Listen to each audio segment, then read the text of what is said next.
Hey, Callie. Hello. I'm so excited to chat with you today. We get to work together at Lone Fir, and I have loved that you've joined our team. You bring so much thought and strategy to conversations that we have, and I always love your insight.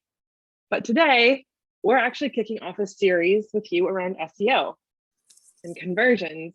And I'm excited to talk with you about it. So y'all listening today, keep your eye out over the next month or two for additional videos with Callie's insights on SEO. But Callie, tell us a little bit about yourself and your background. Oh, thanks so much, Amanda.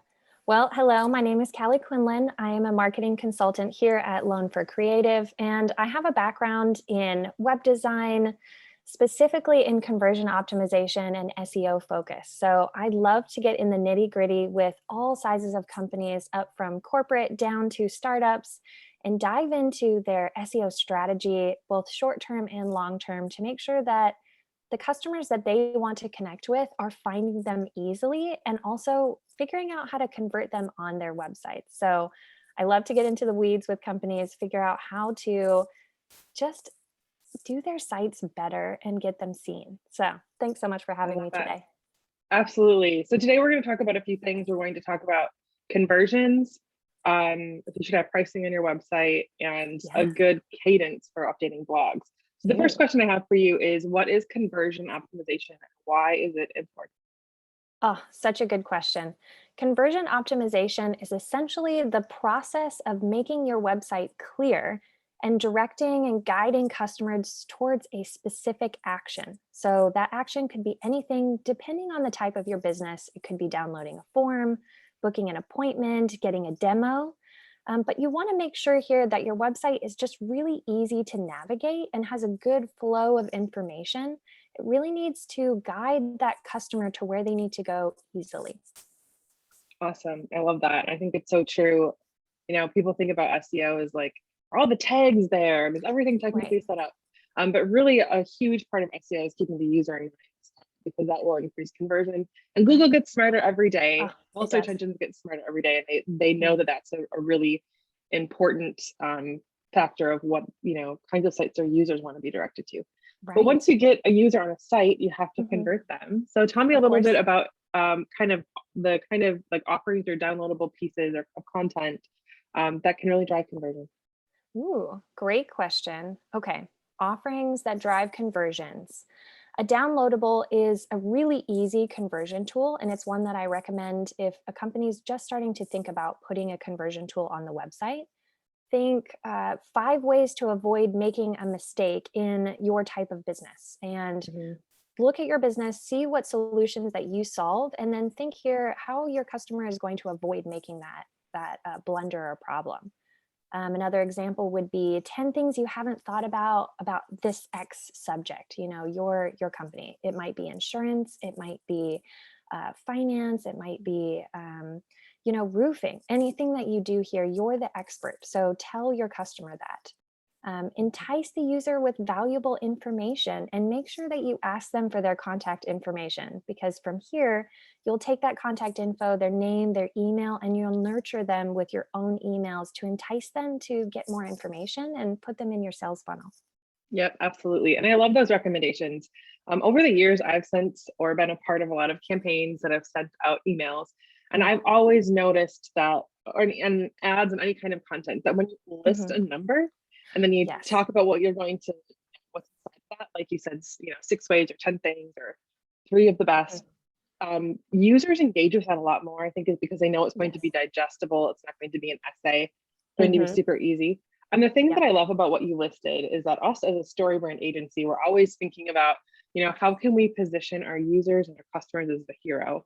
But part of Yes. that is understanding what failure looks like, but not Mm-hmm. doing it in a scary way. And those, Yes. 6 things to avoid or blunders are ways that you can say, if you do this wrong, this is a consequence or a failure, a consequence of failure that will result.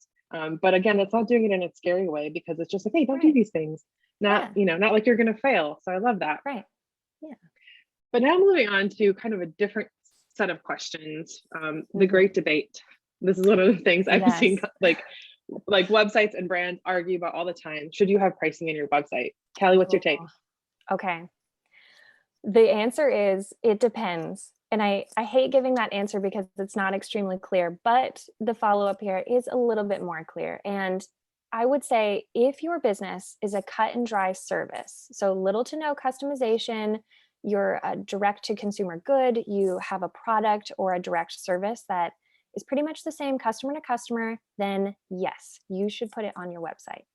But if your service or business is tailored to a specific customer or a business, your B2B, maybe even B2C, think marketing, advertising, finance, healthcare, something that's highly specialized, then I would say no, don't add it to the website. It's not a bad thing to give the customer an expectation of price though. So you want to make sure that the look and the feel, the messaging on your website says the quality level or the price range that your service offers.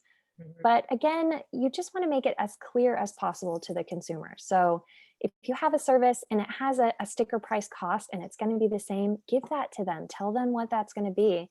But if it's highly customizable, tell them kind of the price range in a ballpark and tell them to contact you for more information. I love that. And one of the things we talk about in sales a lot too is having an anchor price. Yes. So you can set the expectation like, okay, I know that if I'm going to be, reaching out to somebody for a website, if I want a customized website with content and custom design, it's probably going to start around $20,000. Yeah. Having that like anchor price as the base, it allows the marketing process and the sales process to kind of like, people aren't entering your sales funnels that are wildly unqualified. Right, exactly. They know. And so I love that, even giving a range and it's saying, hey, it's customizable. Like, yeah, it's going to be different for you than it is for other people. Mm-hmm. I love that. Great advice. Now moving on to kind of another SEO practice or thing that a lot, is so important today in a solid SEO strategy is, blogging. How often should brands update their blog? Oh my goodness. Okay. The best answer here is as possible, as frequent as possible. You want to do it all the time, but that's not realistic for every business, I realize. So for the average business, I would say once to twice a month is sufficient enough. And a lot of brands are thinking, okay, well, that's doable, but is that really even enough? And the key here is to think about quality over quantity. You want your information to be highly relevant to your customer, give a lot of valuable information, and give them in-depth thought and coverage in this topic, but in a way that's not difficult to read. So you want to have a lot of helpful links. You want to have pictures spread out throughout. And the key here really is you want to write a blog that's at least 500 words, and that will optimize your SEO. Yep. But if you're wanting to tackle a particular keyword for a competitor here, my advice would be look online at whatever piece of content is ranking highest for that keyword that you want to steal from them, and essentially look and see what they're doing. If they wrote 1,000-word blog, you just need to be better. So write 1,500 words, add a video. If they have 4 pictures, add 5 pictures and make sure that you just add more value. So again, just quality over quantity, and just 1 to 2 a month is totally fine. Yep. And even like at Lone Fir here, we strive for about 1 a week. But sometimes we're taking blogs that we posted a year ago that are performing decently, but we're upping the ante. We're adding more value, like you mentioned. So it's not always coming up with things from scratch. And one of the processes for blogs I love doing the most is like a question and answer. You can pull in one of your experts in your organization and ask them maybe like 10 questions and literally verbatim write down what they said. Maybe not quite verbatim because there might be lots of typos sprinkled in there. But yeah, polish it up and just post the answers to the questions. Because those are usually going to be super easy to create, super relevant. And also you get the buy-in from your team. And you get buy-in from the thought leaders within your organization. And I love that. And I also love that you just made blogging not as scary for everybody. A lot of people are like all or nothing, like I need to do so many blogs. I can't do any of them, I'm not going to do it at all. But really just being as consistent as you can with as much relevant content as you can is the most important thing. I totally agree. And if you've never started blogging before and you have no idea how to get started, look at what service your business offers and ask yourself, what common questions do I get asked about this? Write those down. Those are your first 10 to 15 to 20 blog topics, and just start there. I love that. Great recommendations. And looking ahead at our next video, we're going to talk a little bit more about off-page, on-page SEO. Yes. How can you see if your website's like decent with like doing decently with an SEO, kind of copy you should have on page, and oh my gosh, what is alt text? I love that question. Yes. What is alt text?